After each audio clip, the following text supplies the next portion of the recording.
Mentioned, we've seen 5 weeks. We have a bunch of guys that are off for a bye week this week. Josh Jacobs, Derrick Henry, DeAndre Swift, Dameon Pierce, Jamal Williams, which is, this is when we start to see, of course, we want to know what teams are looking like what they should be. So we look at Kenneth Walker, and he is available in 55% He's the guy. of Yahoo leagues. And we've been talking him up a lot. We know that Rashad Penny is out for the season with a broken fibula, unfortunately. But this means that Kenny Walker's now the lead back in Seattle. And we know that Seattle likes to put up a lot of points. So, Matthew, this is a guy, if you're looking for a running back, go Kenny Walker.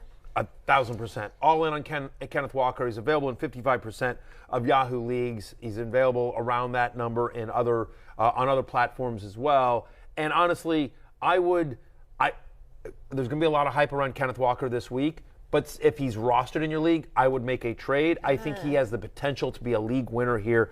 You mentioned Seattle and how much they like to run the ball. 21 running back touches per game. That's what the Seahawks are averaging here.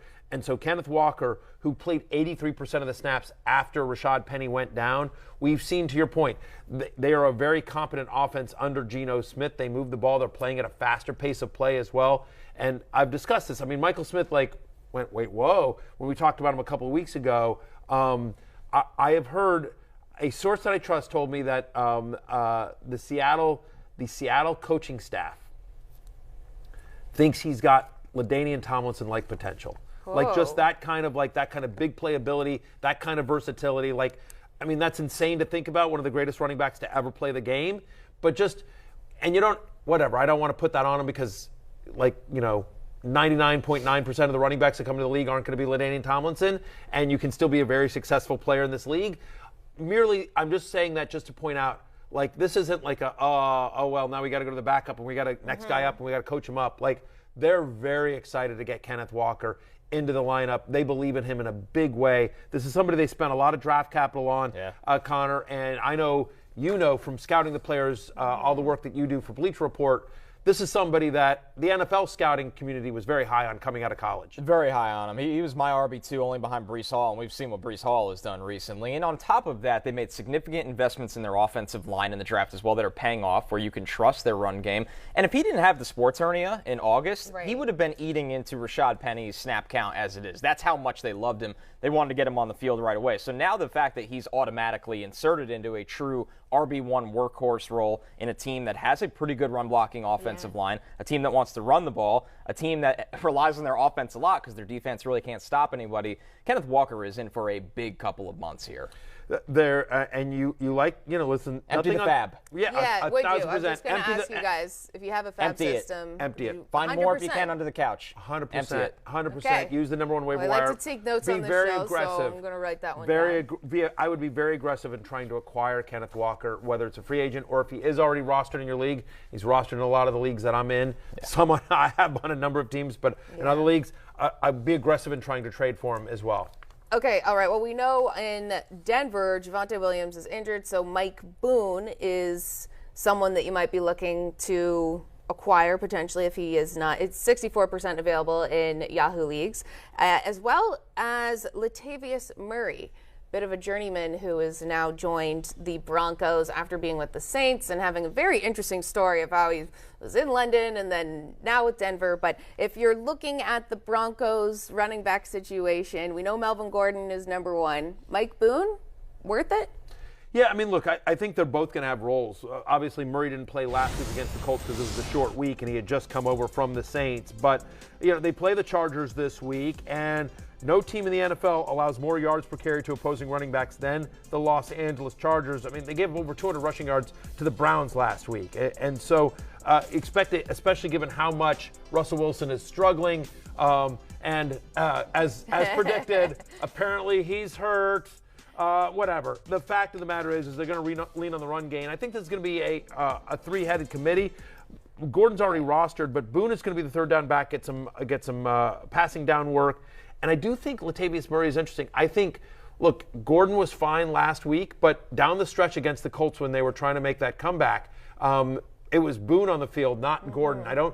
Gordon, last week was the first week that Melvin Gordon did not fumble. He's still on a very short leash, and so I wouldn't be surprised if Murray significantly cuts into Gordon's role. They're both sort of similar running backs as opposed to Boone is more of a smaller guy. And so I think it sort of depends on what you need. If you need a flex play for this week, Boone's the guy. If you sort of want to swing for the fences a little bit more, I think Murray is a guy that's interesting to roster because you're not starting him this week, but I could see him overtaking Melvin Gordon's role at some point this season. Yeah, I like Boone's short-term flex PPR value here because, piggybacking off what Barry said, the Chargers, the Jets who just gave up a big day to Raheem Mostert, and then Jacksonville, we saw what Dameon Pierce was able to do. Those are three teams coming up that you can get your run game or pass-catching backs working against. Where I go a little bit glass half empty here is when Latavius Murray goes somewhere, he seems to get involved. Melvin Gordon's in front of him. The Broncos just have not been very good, but you do like that Boone seems to be a factor in some kind of third down role. Right. Well, when we look now at the Tampa Bay Buccaneers, running back Rashad White is available.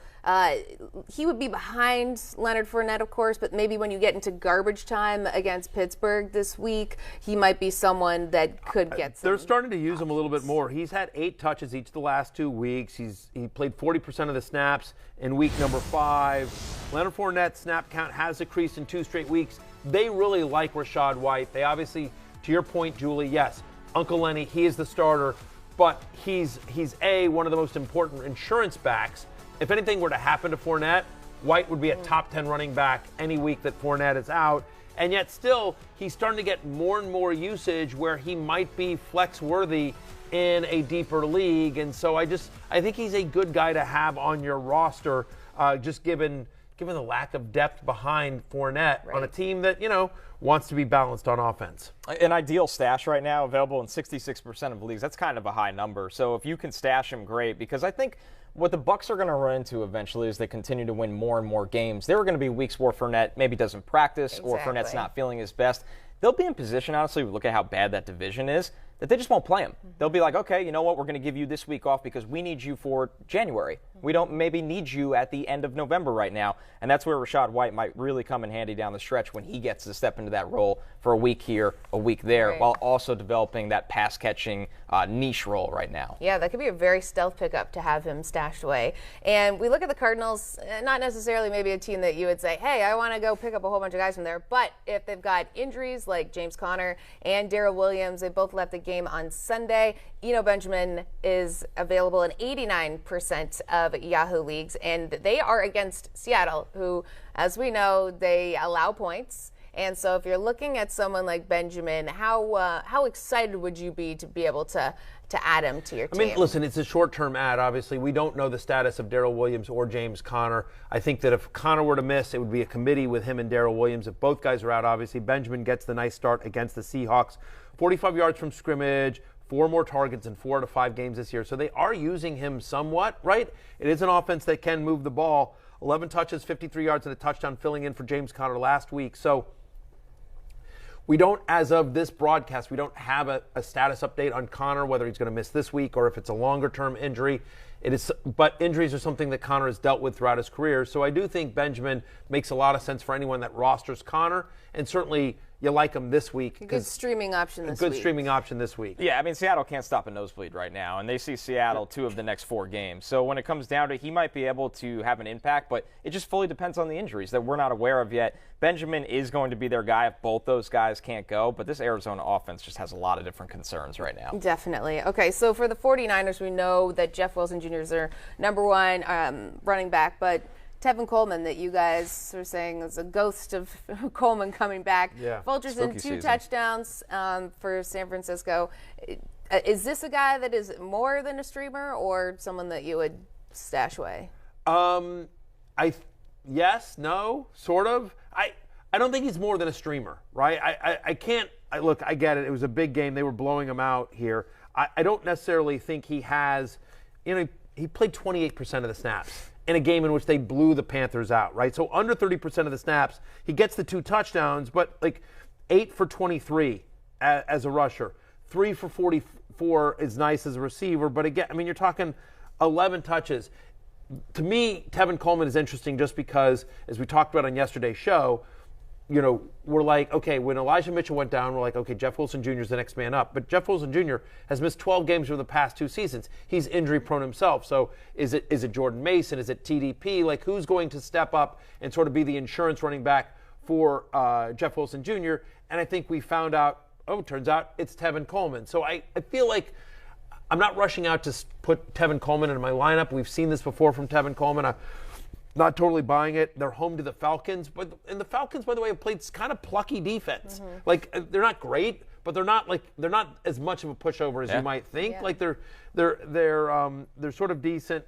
And then you get into Kansas City, and the Rams are the next 2 after that. And so those are tougher defenses. I mean, I know Kansas City just got rolled by Josh Jacobs, but hard for me to see Tevin Coleman having games where you feel good about starting him, at least until we get more of a sample size. But don't mind picking him up, again, because if he got the lead role and Wilson's injury prone. If Wilson was injured, yeah. Right. So I think he's more of an injury, Yeah, if you have the space, you could hold on to him right now. Jeff Wilson has had a lower body injury each of the last 3 years. So unfortunately, he is a guy that, as the games indicate, missed 12 games over the past 2 seasons.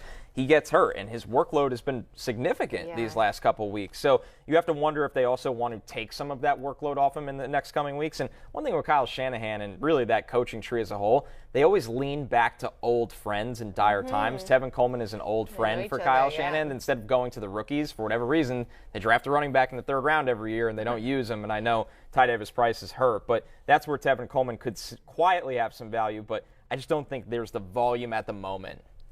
Okay, well, let's take a look at some of the stash candidates out there. Just some other guys that maybe if you're super desperate, you might like them. Yeah, I mean, these are more guys. These are guys that you're not necessarily starting, but just, if you're doing pretty well, you don't have any needs, you're late in your waiver pecking order, but you just want to stash a guy because you never know. These are guys that Kenneth Walker was on this list 2 weeks ago, and now he's going to be the hottest pickup in the world. So you see sort of the guys there. Gus Edwards is interesting, coming off the physically unable to perform list. That's a name that sort of jumps out to me. Jaylen Warren, given the struggles of Najee Harris.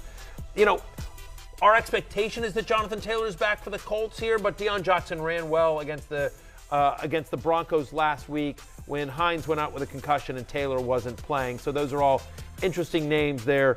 James Keep Cook. on your radar. Keep on your radar as well. So, and you see Pacheco and James Cook there at the top of that list as well. And whenever there's a Buffalo Bill on there too, you are very curious to see. That's the one, long term. Yeah.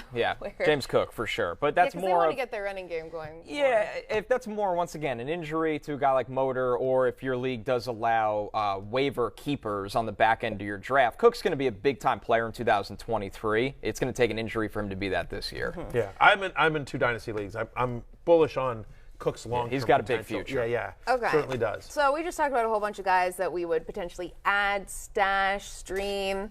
Who would you drop? Well, Darrell Henderson, jumps out to me, right? Rostered in 73% of leagues. He's running back 44 on the year, right? He had 0 rushing attempts last week. He's had 14 total touches over the last 3 weeks. And so you're like, oh, this is Cam Akers' backfield. Not really. Nobody's backfield. He's not doing anything They can't either. block anyone. They're not in scoring position. So, Darrell Henderson, who had kind of a flash at the beginning of the year, and he was good last season, it's just this Rams offense, it sort of depends on what you need, but it just does. The confidence level I have in the Rams getting their running game going anytime soon, I don't know. The Rams don't have a field stretcher, and that is starting to cost the backfield, where neither guy has value. So if you're expecting Henderson to figure it out or the workload to go up, I'm just not that optimistic for the next month here. Yes, that's certainly for sure with this team. But there's a team that we are a little bit optimistic about, especially after they blew out the Lions, and that's the New England Patriots. Maybe they've found a wide receiver that they can trust in the future. We're going to be talking more about our waiver wired wide receivers when we return on Fantasy Football Happy Hour with Matthew Berry, Connor Rogers. I'm JSB. Stay tuned. Hey, it's Matthew Berry from NBC Sports and RotoWorld.com. Just want to thank you so much for watching what you just watched, or at least being too lazy to click out of it after the autoplay just kept it going. So either way, thank you so much for just letting it scroll by your screen. And now I'd like to ask you respectfully, please subscribe to the NFL on NBC YouTube channel for the latest NFL news, fantasy headlines from RotoWorld, and betting analysis from NBC Sports Edge.